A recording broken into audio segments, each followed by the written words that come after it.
ज्ञान गंगा विद्यालय हिंदी माध्यम कक्षा 12 विभाग 2 का हमारा आज का चैप्टर तीसरा ऋण पत्र है।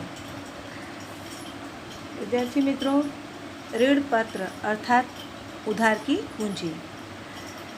ऋण पत्र दायित्व उत्पन्न करने वाला और दायित्व को स्वीकार करने वाला दस्तावेज है जो कि कंपनी की सार्वभौम मुद्रा के साथ प्रकाशित किया जाता है, जो कि निश्चित समय एवं निश्चित ब्याज पर प्रकाशित किया जाता है। ऋण पत्र द्वारा पूंजी प्राप्त करने के लिए कंपनियां संपत्ति का तरल बोझ भी उत्पन्न करती है। ये सारी बातें कंपनी किस तरीके से ऋण पत्र लेती है, उसके लिए ऋण पत्र के कौन कौन से प्रकार होते हैं, ऋण पत्र प्रकाशित करने की विधि क्या होती है, ये सभी बातें हम इस चैप्टर के अंतर्गत पढ़ेंगे। तो आज के आधुनिक संयुक्त स्कंद कंपनियों को लंबी अवधि की मुद्दत के लिए धन की आवश्यकता होती है। जब कंपनियां अंश या ऋण पत्र प्रकाशित करके वित्त धन प्राप्त करती हैं, ऋण पत्र अर्थात उधार की पूंजी। ऋण पत्र दायित्व उत्पन्न करने वाला और दायित्व को स्वीकार करने वाला दस्तावेज है जो कंपनी की सामान्य मुहर के साथ प्रकाशित किया जाता है और निश्चित दर और मुद्दत पर ब्याज के भुगतान का विश्वास देता है। इसके लिए कंपनियां संपत्तियों पर तैरता हुआ भार खड़ा करती है। ऋण पत्र की परिभाषा। डिवेंचर या ऋण पत्र मूल लैटिन शब्द डिबेयर पर से आया है, जिसका अर्थ दायित्व होता है। इसलिए ऐसा कहा जा सकता है कि ऋण पत्र कंपनी का दायित्व दर्शाता दस्तावेज है। ऋण पत्र कंपनी की सामान्य मोहर से मुद्रित हुआ कंपनी के दायित्व को स्वीकार करने वाला दस्तावेज है, ऐसा सर फ्रांसिस पामर ने कहा है। ऋण पत्र कंपनी की सार्वभौम मुद्रा से अंकित हुआ दस्तावेज है जिसे कंपनी निश्चित रकम निश्चित ब्याज दर से निश्चित अवधि के बाद लौटाने की शर्त के साथ जो रकम उधार ली उसका दायित्व स्वीकार करती है। ऋण पत्र कंपनी की सार्वभौम मुद्रा के साथ दूसरा अमुक निश्चित रकम का दायित्व स्वीकार करता दस्तावेज है जिसमें मूल रकम वापस की जाए तब तक निश्चित दर से ब्याज चुकाने का करार किया जाता है, जिसके लिए कंपनी की संपत्ति पर बोझ खड़ा किया जाता है।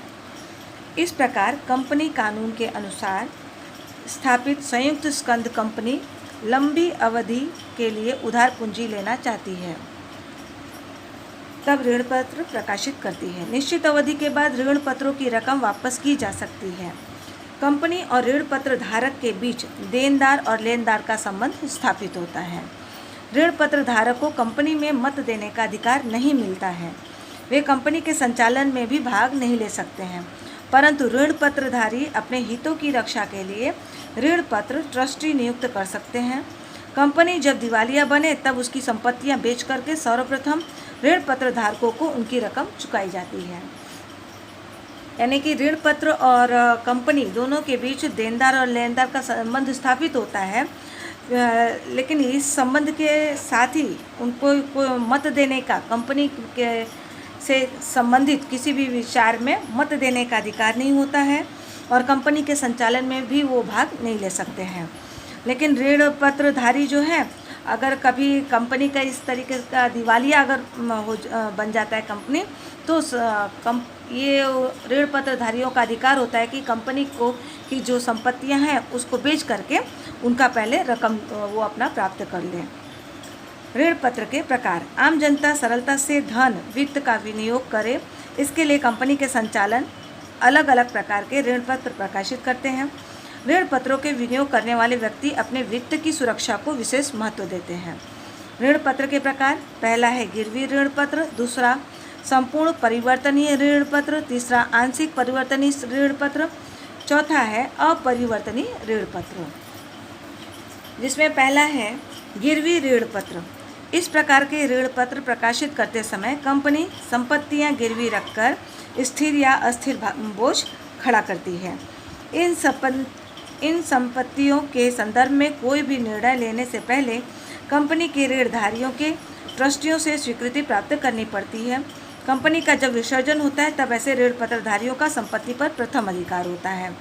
यानी अगर कंपनी का मालिक अपनी कंपनी को ऋण लेने के लिए गिरवी पर रखता है तो अगर उसकी स्थिति अच्छी नहीं रही और वो दिवालिया हो जाता है तो सबसे पहले कंपनी का संपत्ति बेच करके ऋण अपना रकम प्राप्त करने का अधिकार ऋण पत्रधारियों का होता है। संपूर्ण परिवर्तनीय ऋण पत्र। ऋण पत्रधारियों के साथ निश्चित किए करार के अनुसार निश्चित समय मर्यादा के अंत में संबंधित ऋण पत्र का इक्विटी अंश यानी समता अंश में रूपांतर किया जाता है। कंपनी इससे पूर्व ऋण पत्रधारियों को 2 विकल्प देती है, जिसमें ऋण पत्र की रकम वापस लेनी या उतनी रकम के इक्विटी अंश लेने हैं। यदि ऋण पत्रधारी FCD विकल्प स्वीकार करते तो ऋण पत्रधारक के रूप में प्राप्त अधिकार कंपनी लेनदार के रूप में समाप्त होते हैं और इक्विटी अंश के रूप में अधिकार यानी मालिकी हक प्राप्त होता है। यानी कि वो कंपनी के इक्विटी अंश के रूप में अपने मालिकी हक जता सकते हैं। आंशिक परिवर्तनीय ऋण पत्र। यहाँ पर ऋण पत्र के 2 भाग बना दिए जाते हैं। एक भाग संपूर्ण परिवर्तन होता है और दूसरा भाग अपरिवर्तनीय होता है। यहाँ परिवर्तनीय भाग के सामने इक्विटी अंश दिया जाता है और अपरिवर्तनीय भाग की रकम का शोधन किया जाता है। अपरिवर्तनीय ऋण पत्र। इस प्रकार के ऋण पत्र का इक्विटी अंश में परिवर्तन नहीं होता है या इस प्रकार की कोई व्यवस्था इसमें नहीं होती है। कंपनी ऋण पत्र की अवधि पूर्ण होने पर रकम वापस करती है। अब ऋण प्रकाशित करने की विधि। भारतीय कंपनी अधिनियम में ऋण पत्र प्रकाशित करने के विशेष प्रावधान किए गए हैं। जब कंपनी ऋण पत्र प्रकाशित करे तब सभी व्यवस्थाओं का पालन करना अनिवार्य है। यदि इन व्यवस्थाओं के पालन में कोई भूल हो तो कंपनी संबंधित अधिकारी दंड सजा का पात्र माना जाता है। ऋण पत्र धारकों का हित कहीं भी जोखिम में न आए, इस तरह का ध्यान रखकर कार्रवाई करना अनिवार्य है। ऋण पत्र प्रकाशित करने की विधि निम्नानुसार है, जिसमें पहला है संचालक मंडल की सभा में ठहराव। सर्वप्रथम कंपनी के नियमन पत्र में ऋण पत्र की व्यवस्थाओं का अध्ययन किया जाता है। उसके बाद कंपनी संचालक मंडल की सभा में ऋण पत्र प्रकाशित करने के लिए प्रस्ताव ठहराया या पारित करते हैं, जिसमें ऋण पत्रों की संख्या, ऋण पत्र की कीमत, ऋण पत्रों की कुल रकम, ब्याज की दर, ब्याज का भुगतान, शर्तें आदि बाबतों के संबंध में निर्णय लिया जाता है। ये निर्णय कंपनी के संचालक मंडल की सभा बुला करके किया जाता है। कंपनी की सामान्य सभा में ठहराव। कंपनी ऋण पत्र प्रकाशित करके जो वित्तीय फंड एकत्र करना चाहती है, उसके कारण उधार पूंजी की मात्रा स्वतंत्र अनामत फंड की अपेक्षा बढ़ जाए अथवा अधिकार सीमा से अधिक रकम के ऋण पत्र प्रकाशित करने हों, तब कंपनी की सामान्य सभा बुलाकर सदस्यों की सभा में सहमति का प्रस्ताव पारित किया जाता है। यानी कि जितनी हमारी ये कंपनी का सीमा है, अधिकार सीमा है, या उस कंपनी का जो अधिक से अधिक रकम होता है, उससे भी अधिक अगर उसको ऋण लेना है तो कंपनी की सामान्य सभा को बुला करके उससे सहमति प्राप्त करना होता है। सेवी की स्वीकृति।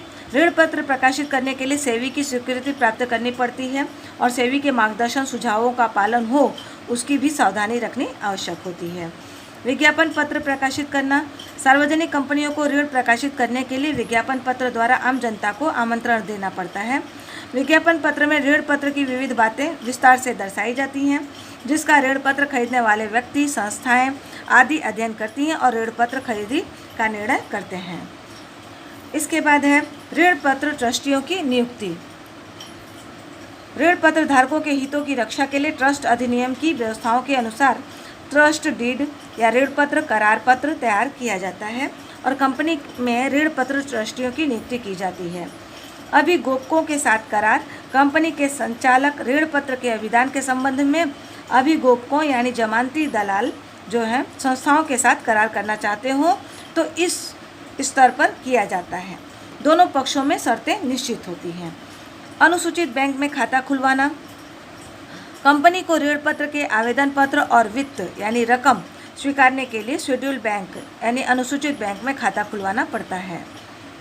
फिर अगला पॉइंट है शेयर बाजार में पंजीयन।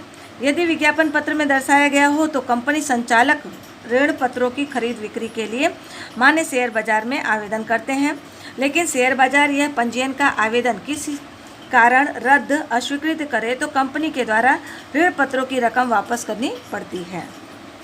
इसके बाद हमारा अगला पॉइंट है ऋण पत्र का आवंटन पत्रक तैयार करना, जिसमें है विज्ञापन पत्र में दर्शाए अनुसार ऋण पत्रों के निर्गम की सूची बंद होने के बाद प्राप्त ऋण आवेदन पत्रों के आधार पर कंपनी सेक्रेटरी ऋण पत्र आवंटन पत्रक तैयार करता है। कंपनी के संचालकों की सभा में ऋण पत्रों के आवंटन संबंधी निर्णय लिए जाते हैं। किसी कितने ऋण पत्र आवंटित करना है, यह निश्चित हो जाने के बाद ऋण पत्रों के प्रमाण पत्र भेजने की कार्रवाई की जाती है। ऋण पत्रों के प्रमाण पत्र। कंपनी ने यदि ऋण पत्रों की रकम किस्तों में चुकाने की शर्त रखी हो तो संपूर्ण रकम चुकाए जाने के बाद, अथवा यदि ऋण पत्र की संपूर्ण रकम भरपाई हुई हो तो उसके ऋण पत्र प्रमाण पत्र कंपनी सेक्रेटरी तैयार करता है और कंपनी कानून की व्यवस्था के अनुसार निश्चित समय मर्यादा में ऋण पत्र प्रमाण पत्र ऋण पत्र धारकों को भेज दिए जाते हैं।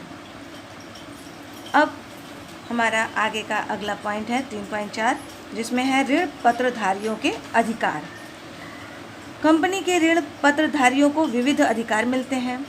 ऋण पत्रधारी कंपनी के लेनदार हैं, इसलिए कंपनी और ऋण पत्रधारकों के बीच देनदार और लेनदार का संबंध देखने को मिलता है।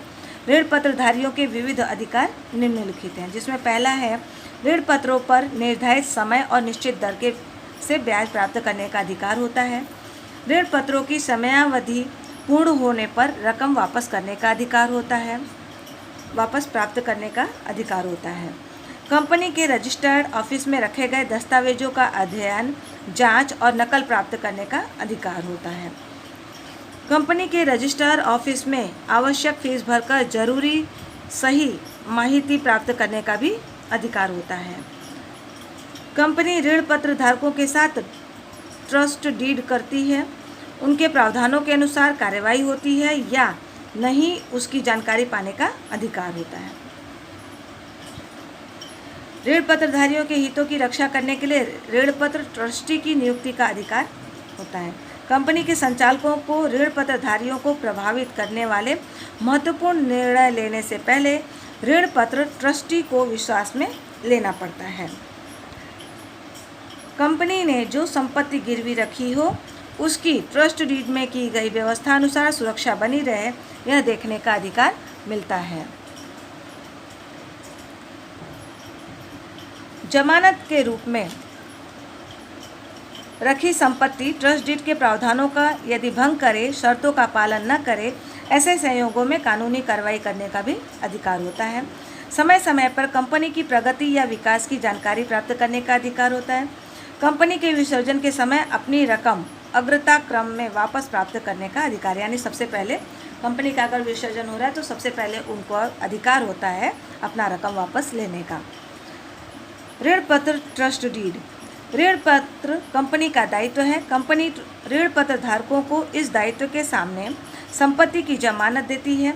भारतीय कंपनी कानून के अनुसार कंपनी और ऋण पत्र धारकों के बीच कानूनी करार किया जाता है और उसका कंपनी रजिस्ट्रार के समक्ष पंजीयन कराया जाता है।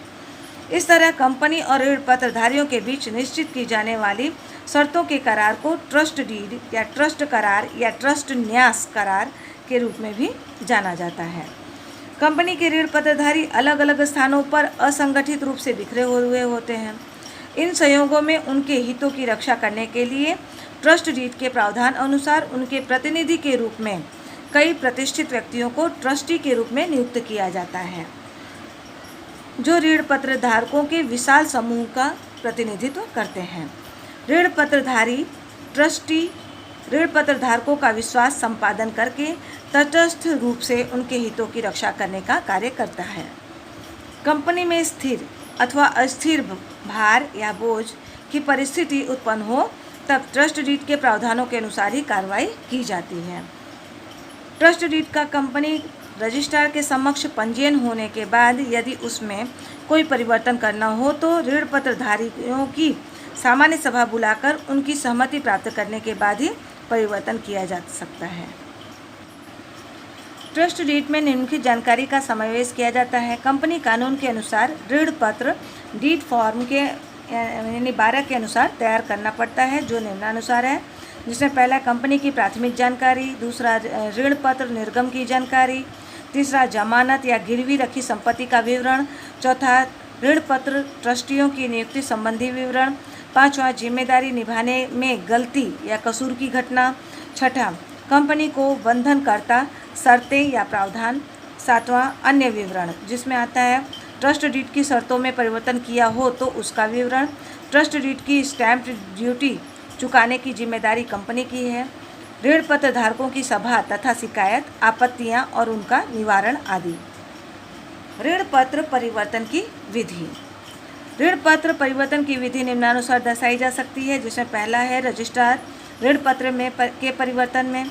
इसके लिए निर्धारित किया है फॉर्म प्राप्त करना और आवश्यक विवरण भरना होता है।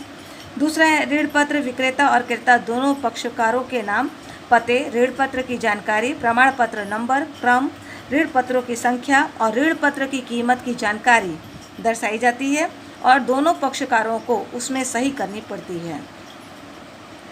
तीसरा है ऋण पत्र विक्रेता ने स्वयं ऐच्छिक रूप से ऋण पत्र बेचे हैं यह बताकर उसकी दूसरी सही भी करानी पड़ती है। ऋण पत्र प्रमाण पत्र और परिवर्तन फॉर्म कंपनी के रजिस्ट्रार ऑफिस में प्रस्तुत किया जाता है। 5वां है कंपनी सेक्रेटरी फॉर्म की जानकारी और प्रमाण पत्र की जांच करके नमूना की सही की तुलना करता है। 6ठा है प्रवर्तमान कानून के अनुसार आवश्यक स्टैंप ड्यूटी भरी हुई होती है या नहीं उसकी जांच करके परिवर्तन रजिस्ट्रार में टिप्पणी की जा सकती है। 7वां है कंपनी संचालक मंडल की सभा में ऋण पत्र परिवर्तन की स्वीकृति संबंधित चर्चा करके परिवर्तन की स्वीकृति संबंधी प्रस्ताव पारित किया जाता है। 8वां है संचालक मंडल के ठहराव के आधार पर सेक्रेटरी ऋण पत्र प्रमाण पत्र में क्रेता के नाम दाखिल करता है अथवा नया प्रमाण पत्र तैयार करके ऋण पत्र क्रेता को भेज देता है।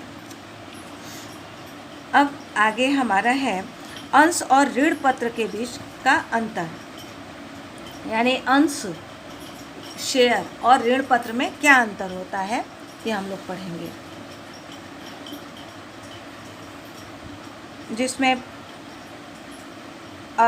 अंश का अर्थ क्या होता है। संयुक्त स्टॉक कंपनी अपनी मालिकी की पूंजी को छोटे छोटे भागों में बांटती है और इस प्रत्येक भाग को अंश कहते हैं, जबकि ऋण पत्र का अर्थ होता है संयुक्त स्टॉक कंपनी सार्वजनिक जनता के पास से जो रकम उधार प्राप्त करती है उसे ऋण पत्र कहते हैं। पूंजी, अंश कंपनी की मालिकी की पूंजी है और ऋण पत्र जो है वो ऋण पत्र कंपनी की उधार पूंजी है। मुआवजा, कंपनी लाभ में से मुआवजा के रूप में डिविडेंड देता है और जबकि ऋण पत्र है कंपनी ऋण पत्र पर मुआवजा के रूप में ब्याज देती है। मुआवजा की दर, डिविडेंड का दर अनिश्चित होता है जबकि ऋण पत्रों पर ब्याज का दर निश्चित होता है। लाभ हो या न हो ब्याज अनिवार्य चुकाना पड़ता है। इसी तरह मालिकी है, अंशधारी कंपनी के मालिक होते हैं जबकि ऋण पत्र धारी जो है वो कंपनी के लेनदार होते हैं। जोखिम है, अंश में जोखिम की मात्रा अधिक देखने को मिलती है जबकि ऋण पत्र में जोखिम की मात्रा कम देखने को मिलती है। मताधिकार, मताधिकार का हक मिलता है अंश वाले लोगों को और ऋण पत्र धारकों को मताधिकार का हक नहीं मिलता है। स्टैंप ड्यूटी, कंपनी में अंश परिवर्तन पर कम स्टैंप ड्यूटी भरनी पड़ती है जबकि ऋण पत्र में परिवर्तन में स्टैंप ड्यूटी अधिक भरनी पड़ती है।